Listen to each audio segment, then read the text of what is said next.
मोदी तेरी तानाशाही नहीं चलेगी, नहीं चलेगी। आप और आपके बच्चे परिवार के भविष्य के लिए ही हम कर रहे हैं, आपके भविष्य है ना? के लिए लड़ रहे हैं, आपके भविष्य के लिए लड़ रहे हैं हम, ठीक है ना? और एक चीज आपको बता दूं, तो बचोगे आप भी नहीं, बचना आपको भी नहीं, क्योंकि पूरा इस्लामिक देश बनने वाला है यूजीसी से, इस्लामिक देश बनने वाला है ये यूजीसी जो है ना, पूरे जो है हिंदू समाज को सबको मरवा देगा ये, और फिर जो है भारत का कोई ना कोई प्रधानमंत्री मुसलमान हो जाएगा।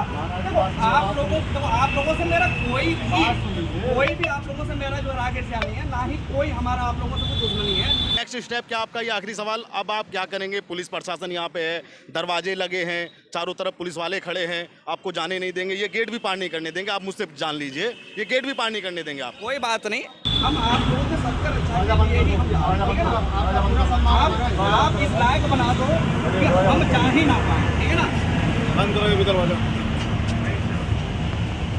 मतलब इतनी तानाशाही हो गई है, आप आखिर किसके इशारे पे कर रहे हो? और जिसके इशारे पे कर रहे हो ना, जिसके इशारे पे कर रहे हो ना, वो भी आपको छोड़ेगी नहीं। मोदी तेरी तानाशाही नहीं चलेगी, नहीं चलेगी, मोदी तेरी तानाशाही नहीं चलेगी, नहीं चलेगी, मोदी तेरी तानाशाही नहीं चलेगी, नहीं चलेगी, मोदी तेरी तानाशाही नहीं चलेगी, नहीं चलेगी। मोदी सरकार होश में आओ, होश में आओ, होश में आओ, मोदी सरकार होश में आओ, होश में आओ, होश में आओ। संतों को न्याय दो, न्याय दो, न्याय दो।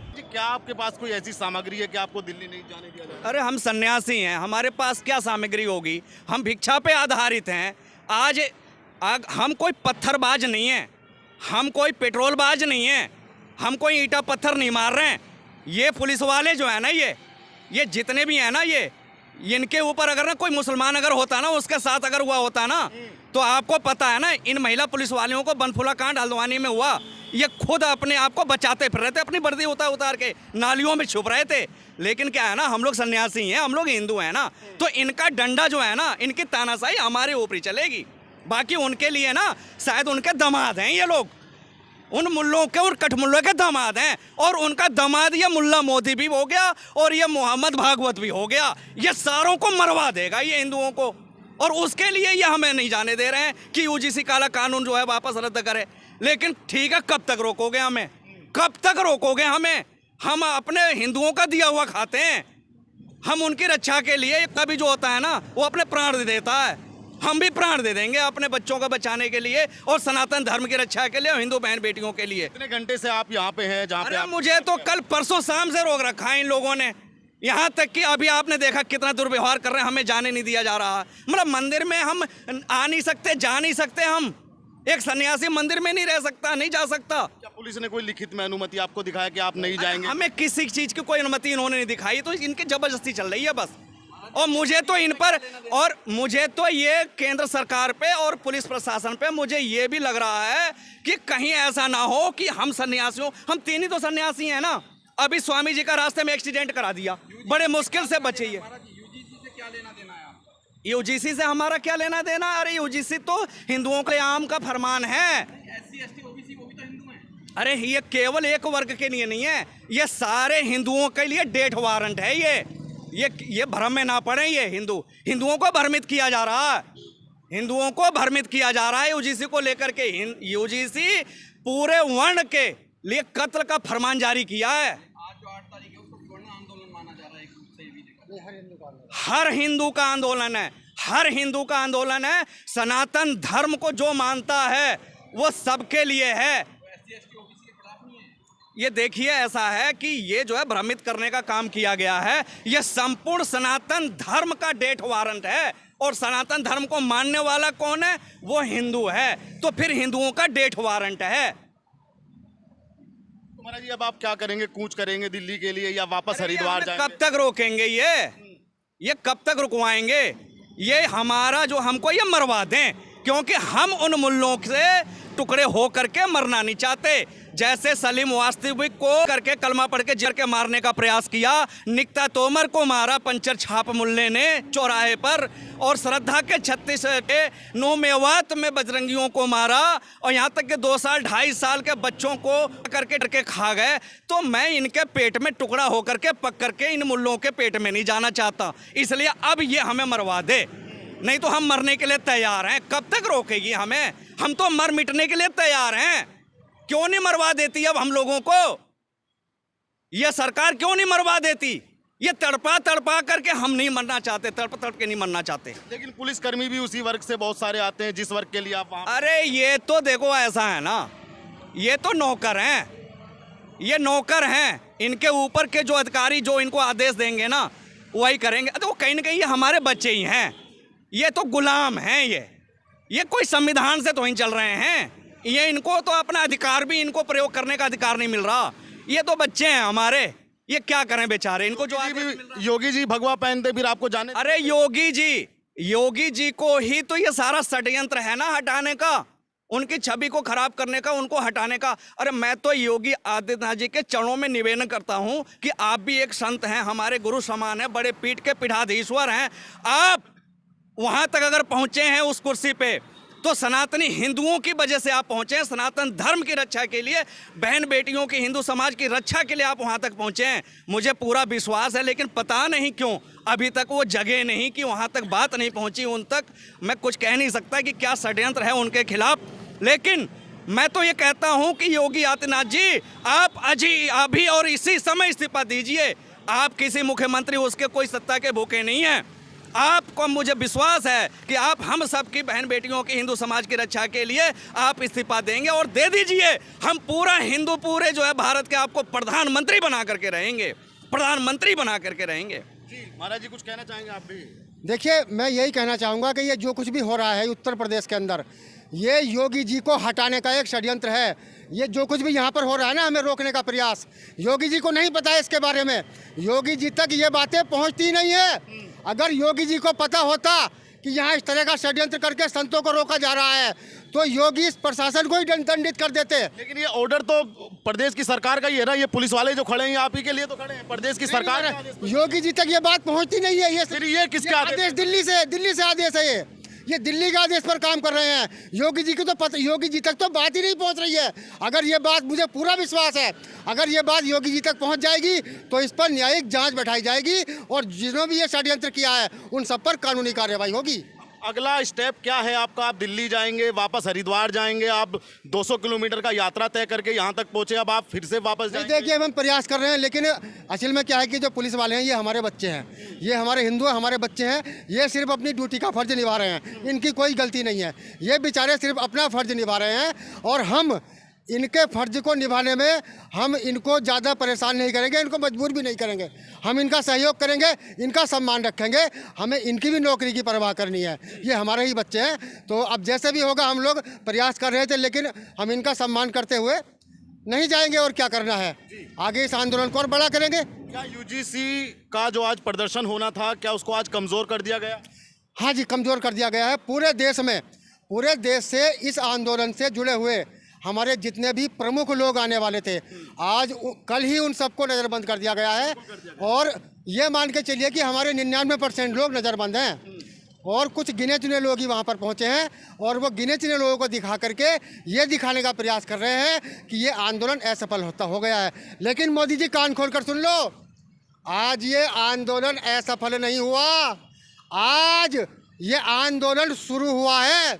आज के बाद पूरे देश के अंदर ये आंदोलन ऐतिहासिक होने वाला है, बहुत तीव्र होने वाला है, बहुत उग्र होने वाला है। आज तो आपने रोक दिया, लेकिन 110 करोड़ हिंदुओं को अब आप नहीं रोक पाओगे। अब इससे बहुत बड़ा आंदोलन हम लोग करने वाले हैं। महाराज जी आप क्या कहेंगे? यात्रा करके आए, अभी भी आप संघर्ष कर रहे हैं, खाना पता नहीं एक टाइम मिल रहा है कि 2 टाइम मिल रहा है आपको, फिर भी आपको दिल्ली जाने से रोक दिया। महज 20 किलोमीटर की दूरी पे दिल्ली है। मैं तो यही कहना चाहूँगा कि हम सन्यासी हैं, पद यात्रा करके आ रहे हैं। हमें अगर ट्रैक्टर लेके आते ना तो यही प्रशासन छिपता फिरता, मगर हम इस देश को अपना मानते हैं। ये देश हमारा है, हम इस देश को जला नहीं सकते। ये हमारे भाई बंधु हैं। ये तो वो जो तुगलिया फरमान जो जारी हुआ है, ये उसकी पालना कर रहे हैं, मगर हम अपना काम करेंगे, ये अपना काम करें। हमें इस काबिल बना दीजिए कि हम चल ना पाए, तब हम बैठेंगे आराम से। नहीं तो जब तक हम सक्षम हैं, हम कोशिश करते रहेंगे दिल्ली की तरफ कुछ करने के लिए। क्या यूजीसी का आज प्रधानमंत्री मोदी का भी दिल्ली में प्रोग्राम है? आप मानते हैं कि ये भी एक रणनीति है कि एक तरफ मोदी जी का प्रोग्राम कराया जाए ताकि ये जो ये आंदोलन था जिसको कमजोर कर दिया जाए। ये बहुत बड़ा षड्यंत्र है उन्हीं का कि ताकि इस आंदोलन को कमज़ोर किया जा सके और योजनाबद्ध तरीके से, जैसे आपको पता है मोदी की जब रैली होती है किसी भी प्रदेश में, वहाँ के सरकारी कर्मचारी, टीचर से लेकर मंत्री से लेकर कोई भी, वो सबको उस रैली में आना अनिवार्य होता है। तो वो गैदरिंग करके दिखा देते हैं कि हाँ भाई आ रहे हैं। बाकी वहाँ पे पूछ लीजिए, अगर वहाँ पे कोई, अगर आप मीडिया कर्मी, आप तो जा ही सकते हैं वहाँ, आप देख लीजिए वहाँ पे सारे के सारे सरकारी कर्मचारी जो भरे हैं, क्योंकि सरकारी कर्मचारी हैं उनको तो सरकार का ऑर्डर मानना है। अच्छा महाराज जी, कहा यह जा रहा है कि आप तो संत हैं, आपको यूजीसी से क्या मतलब है? अभी ये एक सवाल यहाँ पे खड़ा कर रहे थे भाई, तो आपको यूजीसी के लिए क्यों जा रहे हैं? देखिए, ये जो यूजीसी कानून है, ये दूर से ऐसा लग रहा है कि ये सवर्णों के लिए है, मगर ये संपूर्ण हिंदुओं के लिए है, क्योंकि आपस में लड़ा के मरवा देने का षड्यंत्र है। अगर किसी स्वर्ण के, आपने देखा होगा मीडिया में एक बार आई कि हम ऐसी एक्ट में नहीं जाना चाहते, हम 302 में चले जाएंगे, तो इसका अर्थ आप समझते हैं? हम शुरू हो जाएगा आपने, जैसे किसी ने लगाया एक्ट तो वो वेट करेगा, पता तो चल ही जाता है, चाहे जितना मर्जी गोपनीय हो, पता तो चल ही जाता है कि तो उसके बाद क्या होगा, उसके मन में जो ज्वाला जल रही है। तो ये आपस में लड़ा के मरवा देने का बहुत बड़ा अंतर्राष्ट्रीय षड्यंत्र है। इस षड्यंत्र को सनातनी समझ नहीं रहे हैं, अंधभक्त समझ नहीं रहे हैं। मैं तो इतना ही कहना चाहूँगा उन अंधभक्तों से, इस अंधभक्ति से बाहर आओ, क्योंकि अब ये जो गुलामी है ना, अब जो गुलामी आने वाली है देश में, उससे आप कभी नहीं निकल पाएंगे। और एकजुट हुए तो अभी भी हमारे पास समय है, हम बच सकते हैं। मोदी जी ने 2025 में जब दिल्ली का चुनाव था कहा कि एक हैं तो सेफ है, 2024 के लोकसभा चुनाव में कहा कि एक हैं तो सेफ है, फिर एकदम से जज्बात क्यों बदल दिए प्रधानमंत्री ने? देखो जी, हाथी के दांत दिखाने के अलग और खाने के अलग। हिंदूवादी होना अलग बात है, हिंदूवादी होने का डोंग करना अलग बात है। ये बीजेपी सरकार हिंदूवादी का डोंग करके हो, क्योंकि कांग्रेस से उस समय सब लोग ऊग चुके थे, तो ये हिंदूवादी का डोंग करके सबका साथ और सबका विकास का नारा प्रधानमंत्री बनने के बाद दिया। अगर सबका साथ सबका विकास का नारा पहले दिया होता तो ये कभी सत्ताधारी नहीं हो पाते। तो ये इनकी जो मंशा है ये इस्लामिक है, और अब तो इनको उत्तरदायित्व मिल चुका है। आप देख लीजिए, इनको बड़े बड़े फ्लैट मिले हुए वहाँ पे दुबई में, जानकारी करके देख लीजिए। अब ज़्यादा कुछ नहीं कहूँगा, पर तो आपको क्या लगता है कि योगी जी, आपको एक राजनीतिक सवाल ये पूछूंगा, क्या आपको लगता है कि ये उत्तर प्रदेश में 2027 में चुनाव है, आप मानते हैं कि भाजपा में कोई अंतर कला है और उसी के कारण आज योगी को कमजोर किया जा रहा है? योगी जी तो अलग वाहिनी के थे, बीजेपी में उठा लिए, उस वक्त उनकी वाहिनी को बंद कर दिया गया, भंग कर दिया गया।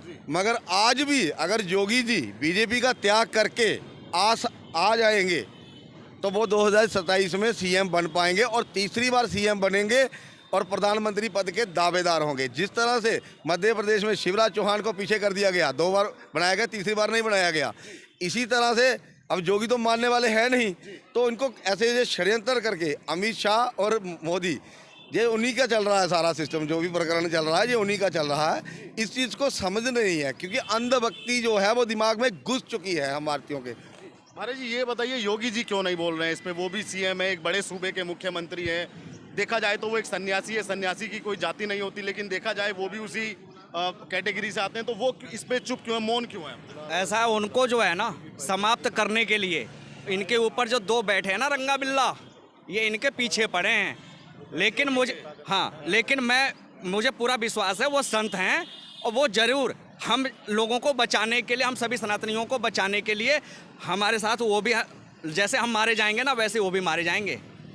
इसलिए आज उनको खड़े होने की ज़रूरत है हम लोगों के लिए। अब नेक्स्ट स्टेप क्या आपका? ये आखिरी सवाल, अब आप क्या करेंगे? पुलिस प्रशासन यहाँ पे है, दरवाजे लगे हैं, चारों तरफ पुलिस वाले खड़े हैं, आपको जाने नहीं देंगे, ये गेट भी पार नहीं करने देंगे, आप मुझसे जान लीजिए, ये गेट भी पार नहीं करने देंगे आप। कोई बात नहीं, आज जो आंदोलन होना था 8 मार्च है, रामलीला मैदान पे, शाम तक की बात है, उसके बाद ये खुद ही अपने आप छोड़ देंगे, तो उसके बाद थोड़ी ना दिन रात हमारे साथ रहेंगे। तो हमें तो जो करना है अपने बच्चों के रक्षा के लिए वो हम करके रहेंगे। कब तक रहेंगे ये हमारे साथ? मतलब कि ये तारीख को भंग कर सकते हैं, लेकिन आपकी विचारधारा या आपके विचारधारा को नहीं, हमारे हौसले को नहीं, हम यति शिष्य हैं। और ये बहुत बड़ा उग्र आंदोलन होगा, अब बहुत बड़ा उग्र महाविनाश, यानी कि अभी चर्चाएं चल रही थी ना गृह युद्ध, हो जाएगा, गृहयुद्ध हो जाएगा। ये विश्व युद्ध की स्थिति में आने वाला है अब। कई बड़े बड़े अधिकारियों ने भी अपने पदों से इस्तीफा दिए हैं कि भाई हम इसके यूजीसी के विरोध में हैं। आप कुछ सरकारी कर्मचारियों या पुलिसकर्मियों को भी कुछ संदेश देना चाहेंगे? अरे इन रंगा बिल्लाओं, तो ये देखिए, ये गाजियाबाद मनन धाम की ये तस्वीर हमने आपको दिखाई, जहाँ पे पुलिस प्रशासन है और 3 संत जो हरिद्वार से लगभग 150 किलोमीटर से ज़्यादा का सफ़र यहाँ तक तय करके आए। अब उनको यहाँ पे रोक दिया गया है। दिल्ली यहाँ से महज 10 या 15 किलोमीटर दूर है और जो आज प्रोग्राम दिल्ली में होना था, आज उसको भी कमज़ोर करने की कोशिश मोदी सरकार की तरफ से की गई। आपका इस वीडियो पे क्या कहना है, ज़रूर बताइएगा। धन्यवाद।